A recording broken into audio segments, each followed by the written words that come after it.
cognição ou de conhecimento. O que é a fase de cognição ou de conhecimento? É também chamada de fase de instrução, né? É aquela na qual você busca estabelecer a verdade. Olha aí de novo o princípio da primazia da realidade. Papel não interessa muito, interessa é o que acontece de verdade, não é verdade? Então, estabelecer a verdade, logicamente, ante as ações e as comprovações das duas partes, observando-se a dialética processual, né? Então, estabelecer a verdade dos fatos, né, que embasam a ação, né? Toda ação ela tem 3 elementos, né?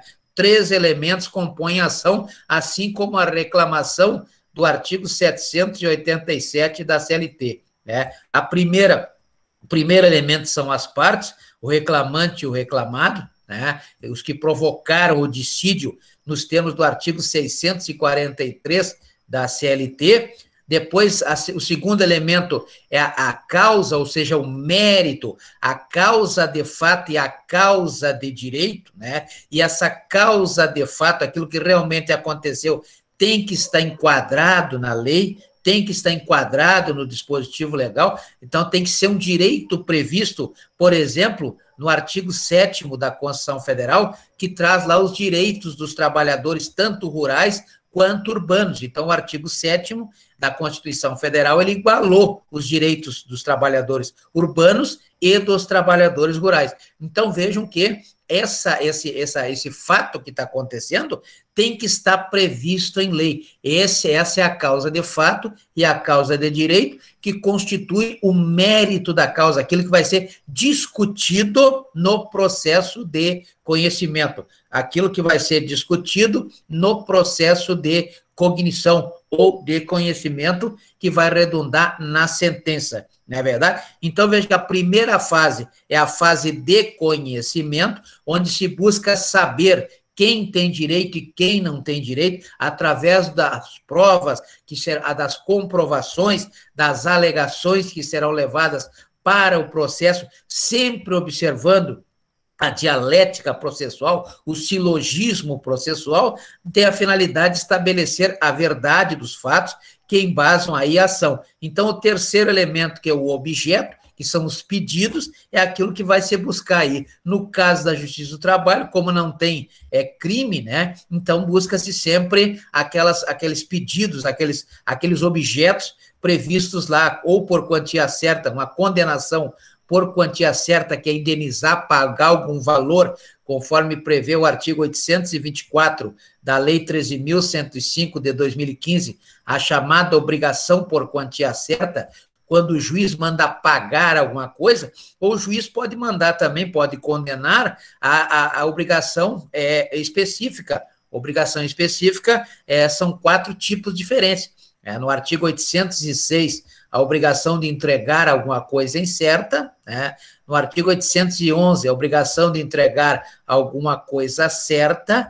O artigo 815, obrigação de fazer alguma coisa, fazer algo, né? Ou no artigo 822, não fazer, obrigação de não fazer. Então, essas são as obrigações específicas previstas lá na Lei 13.105 de 2015, o Código de Processo Civil. Então, vejo que, na verdade, tudo se dá por meio de provas. Falou em processo, prova, né? A comprovação, como vai se provar? Esse é o importante para assegurar o convencimento do juiz e também a observação da dialética processual. Então, as principais etapas da fase de conhecimento são a petição inicial, que no caso específico da Justiça do Trabalho é a reclamação trabalhista do artigo 787 da CLT, né? A defesa, que é o princípio do contraditório e da ampla defesa com todos os meios e recursos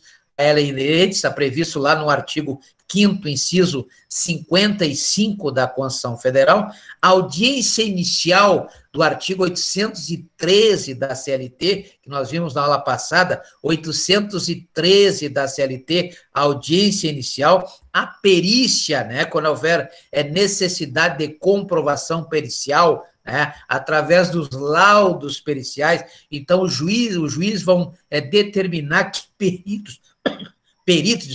peritos façam aí seus laudos periciais, e esses laudos serão instruídos ao processo, juntados ao processo, para que possam aí fazer parte da análise da dialética processual. A outra parte deverá ser convocada, chamada, citada, intimada, etc., etc., para que se manifeste a respeito desses laudos, e aí teremos a dialética processual, né?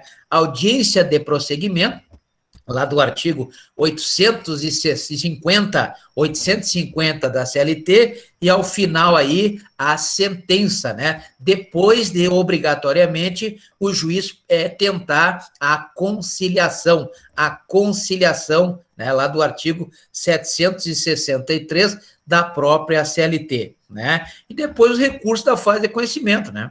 Se houver decisão interlocutória, por exemplo, num processo incidental, aí haverá os agravos, etc., etc., né? Então, tem todos aqueles procedimentos, aqueles recursos do artigo 893, né? Com recurso ordinário, recurso de revista, etc., etc., que nós voltaremos ainda a aprofundar um pouco mais sobre a fase recursal, a fase de recursos no processo de conhecimento. Então, a primeira fase do processo do trabalho é a fase de conhecimento, a fase de cognição, onde se busca a verdade, ou seja, quem tem direito, reconhecer o direito, quem tem direito na fase de conhecimento. A segunda fase, então, é a fase de execução. O que é a fase de execução? Exatamente a fase de satisfação. Conhecimento, satisfação. Conhecimento a fase de execução. O que é execução?